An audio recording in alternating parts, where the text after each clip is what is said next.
এ যেন এক অন্য আইপিএল, বাংলাদেশ শূন্য আইপিএল। আইপিএলের শুরুর সময় থেকে অনেক বাংলাদেশের প্লেয়ারদের খেলতে দেখা গেছে। 2008 সালে আইপিএল উদ্বোধনে খেলতে দেখা গেছে আব্দুল রাজ্জাক। পরবর্তী সময় সুযোগ পেয়েছে মাশরাফি বিন মোর্তাজা, মোহাম্মদ আশরাফুল, তামিম ইকবাল, সাকিবুল হাসান, লিটন দাস এবং মুস্তাফিজুর রহমানের মতো অনেক ক্রিকেটার।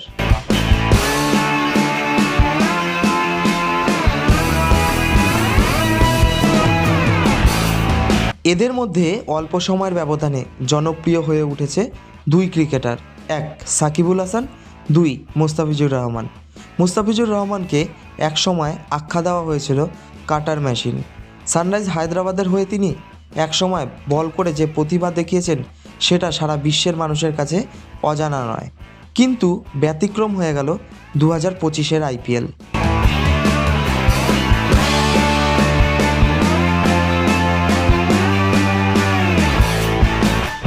2025-এর মেগা অকশনে বাংলাদেশের মোট 12 জন প্লেয়ার নাম দিয়েছিল, কিন্তু প্রশ্নচিহ্ন হলো শুধুমাত্র দুজনের নাম ঘোষণা করা হয়েছে অকশনে। উল্লেখযোগ্য নামগুলির মধ্যে তাসকিন আহমেদ, লিটন দাস, রিশাদ হোসেন এবং সাকিবুল হাসান। অন্যতম রানিং প্লেয়ার মুস্তাফিজুর রহমানেরও নাম ছিল, কিন্তু অকশনে দেখা গেল শেষ মুহূর্তে দুই ক্রিকেটারের নাম উঠল। যতক্ষণে দুই ক্রিকেটারের নাম উঠেছে, ফ্র্যাঞ্চাইজিগুলির টাকা ততক্ষণে প্রায় শেষের মুখে। অনেক উত্তেজনা ছিল রিশাদ হোসেনকে নিয়ে, কিন্তু নিলামে সেটা পুরোপুরি ভুল প্রমাণিত হয়ে গেল।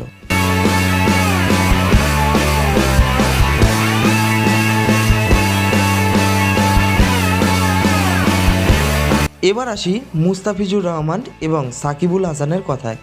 সাকিবুল হাসান নিজের দেশে তার ক্রিকেটের কী ভবিষ্যৎ, সেটা এখন সারা বিশ্বের লোকের কাছে প্রশ্নচিহ্ন। তিনি এখন দেশে প্রবেশ করতে পারছেন না, এমনকি শোনা যাচ্ছে অনেক জায়গার থেকে তিনি নাম তুলে নিচ্ছেন বিভিন্ন লিগ খেলার থেকে। মুস্তাফিজুর রহমান তার ঠিক ব্যতিক্রম। বিগত সময় চেন্নাই সুপার কিংসের হয়ে পারফরমেন্স করেছিল।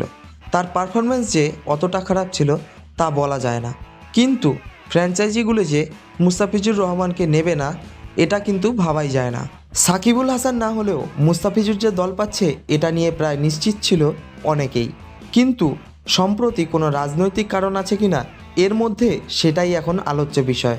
অনবদ্য কিছু ভালো পারফরমেন্স মুস্তাফিজুরের কাছ থেকে বিগত বছরের আইপিএলগুলোতে পাওয়া গেছে।